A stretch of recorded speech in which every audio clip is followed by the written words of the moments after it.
This morning's phone-in with Nigel Farage on LBC in Nick Ferrari's show showcased a classic Farage performance marked by his controversial,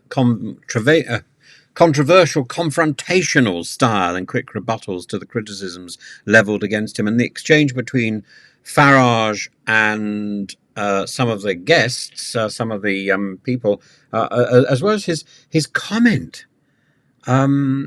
During the show, which was tense in its way, reflecting the long-standing rivalry between Farage and O'Brien, he noted during one of the calls that he found O'Brien to be a moron. I think he actually used that moron O'Brien.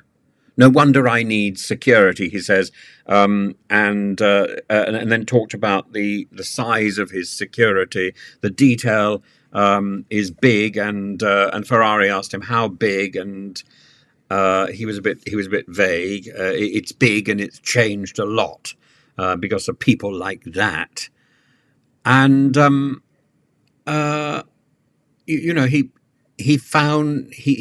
he seems to think that all his problems lie with O'Brien's comments, and that O'Brien therefore has made inflammatory comments. It's a bit like listening to Trump and finding that Trump is blaming Kamala Harris for the mad people who are taking shots at him.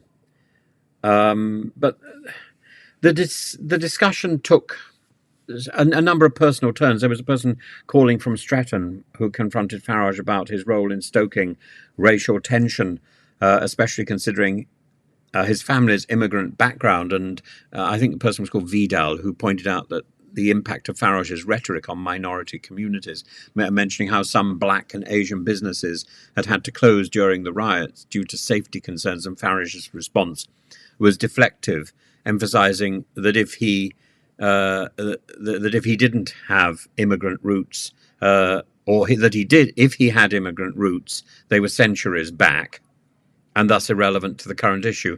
And he took the opportunity to highlight that the Reform Party had garnered more votes from BAME community members, from the BAME community, than the Liberal Democrats, a point he made to suggest that his appeal was broader than critics claimed.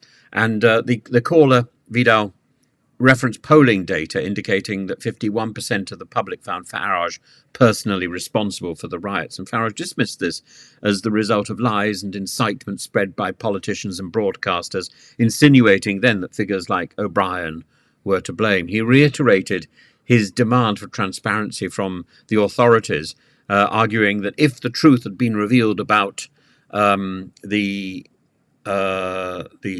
killer in Southport, then the violence could have been mitigated. Farage even said that it took a year to learn about a triple murderer in Nottingham who had been flagged by an NHS doctor as dangerous before being released. But the police are not beholden to Farage. The police have no duty to tell Farage everything.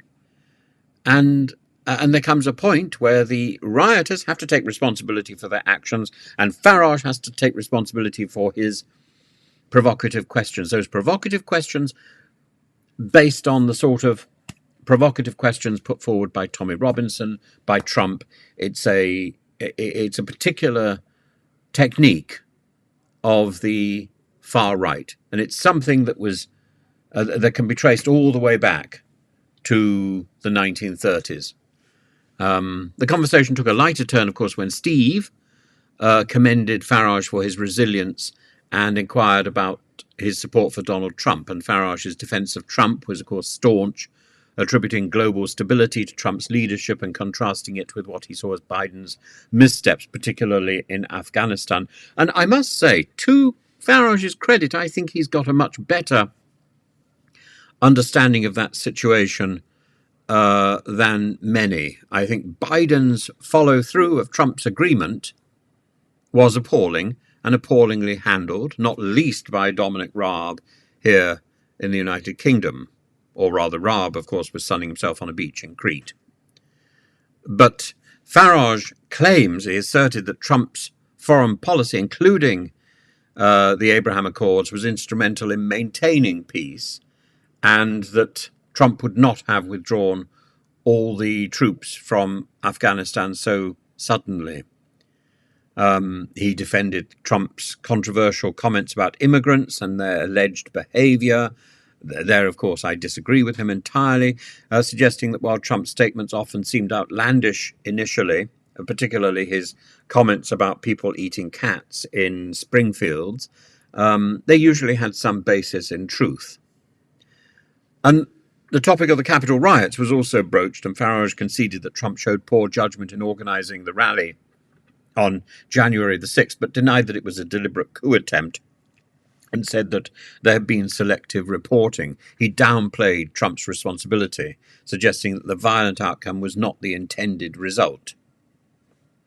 The phone-in session wrapped up with this brief discussion on the controversy surrounding Hugh Edwards and the apparent double standards in the legal system regarding accusations of impropriety.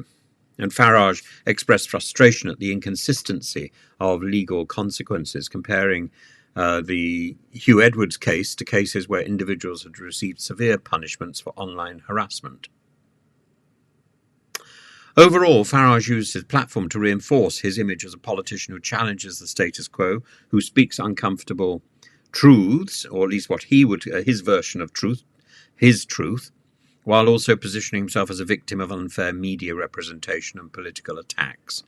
His comments about O'Brien and his own personal security underscored the personal toll he believes his public life has taken on him, his public service, adding a layer of vulnerability to his otherwise combative personality.